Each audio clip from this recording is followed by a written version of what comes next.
Yo, what up, Street Talks? There, Kim. All right, the Turbo Thought.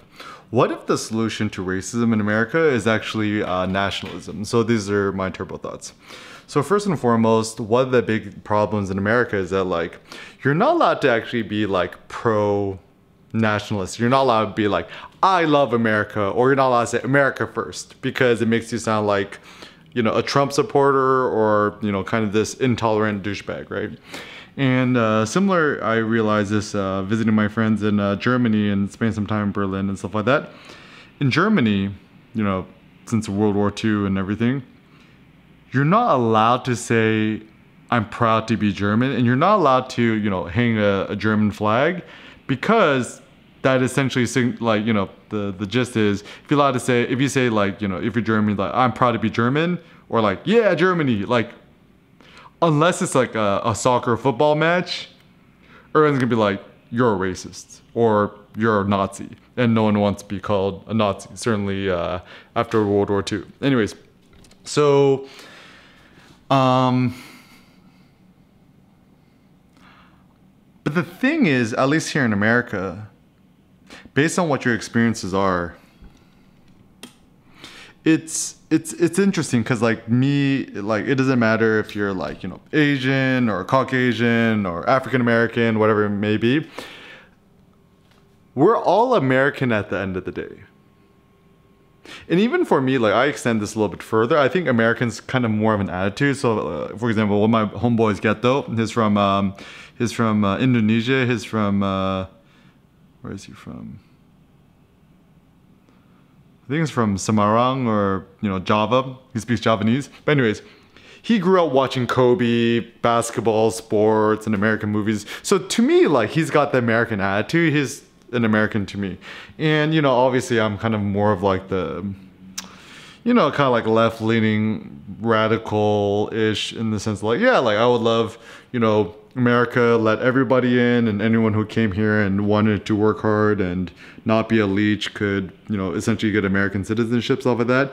But I do understand that politics is far more complex than that, and, you know, there are reasons why we need to, you know, try to make immigration legalized and stuff like that. But anyways, so this is an important thing, because, you know, in America, the issue right now is, you know, there's kind of like a lot of like racial hate that's happening between everybody. But I think it's the race issue in America is kind of the red herring, because the more important thing is that Americans should just unite.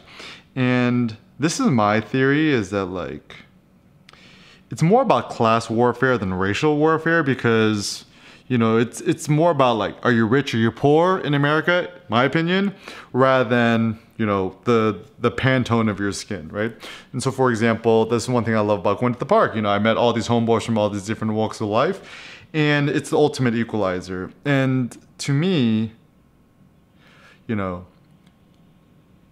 it don't matter if you're African American, Asian American, you know, Latino, Latinx, Mexican American, Cape Verdean, whatever it may be, Puerto Rican.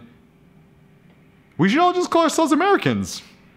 Simple like that. Like, then if that was the case, then,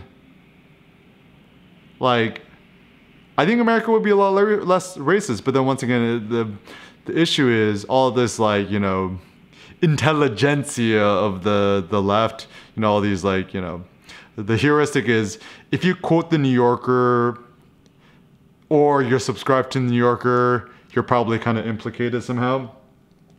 And this is kind of the weird thing, is that like, it's typically the rich and the privileged kids who go to Ivy League schools and stuff like that who care the most about, like, you know, white privilege or white supremacy, or, you know, stuff like that. And I'm just like, it's kind of weird, because you grew up in, so if I could psychoanalyze a lot of these kids, essentially these kids feel bad about raising and being raised in privilege, and they feel like they need to somehow atone for their privilege. And then the way they do that is they self-flagellate themselves, like, oh, you know, I feel so bad that, you know, I was given so much privilege. But then that's kind of weird too, because effectively you're putting yourself on a pedestal. So like, even like, you know, like one of my homeboys, right? he's like, Jewish American, but, he essentially considers himself white. Technically, his dad is just kind of like, typical white bread, and his mom was Jewish. So he's technically Jewish, but culturally, he's just, typical Caucasian American, right?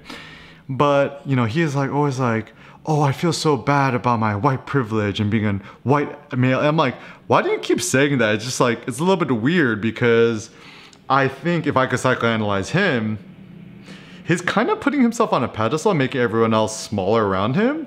And it's very kind of bizarre behavior. And so I'm starting to like, socially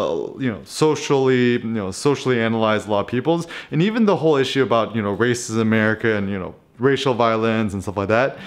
To me, it's actually, once again, it's the red herring, is that these fucking media corporations, and it's all owned by a few, Viacom and, stuff like that. It's all used to just make more advertising dollars, because the more you piss off people and the more you talk about like racism and all about, like, it's all fear marketing. It's all like racial warmongering, stuff like that. And, even there's a lot of people out there who are like peddling notions of like, white supremacy or white fragility and stuff like that. And then, like, to me, it's very disingenuous, because once again, it's not white or black. We should be more specific, like, are you Caucasian? Are you Jewish? And then, this is also a fun thing you could actually ask your Jewish friends. Is that, oh, are Jewish people white? You'll get some interesting reactions. But anyways, so, yeah, like, to me, maybe we Americans, we should just band together. And then it's just more like, are you rich? Are you poor? Are you privileged? Are you not privileged? You're working class? Whatever it may be. And it's kind of more towards a meritocracy system in America. Because once again, like, you grew up rich or you're born into privilege, like, you shouldn't need to atone for your privilege. It's more like, my homeboy Sebastian Calvo says, it's like kind of like poker or like blackjack, I suppose. It's like, play the card, the hand that you've been dealt with the best, regardless if you got pocket rockets. Because sometimes you got pocket rockets, which is 2 aces. Seems like a really good hand, but sometimes you get overconfident cocky, you could lose all your money, or you're not able to milk the pot enough. Or similarly, there's some dudes with like 2-5 offsuit or 2-10 offsuit, like some of the worst hands in poker, but they could bluff the shit out of everyone. So to me in life, being American is all about like your appetite for risk taking. To me, it's more of an attitude, like, in an ideal world, if I was president, as long as you want to come to America and work hard and, not be a leech or a degenerate, that would be a good thing. Pay your taxes, whatever it may be, contribute to the economy.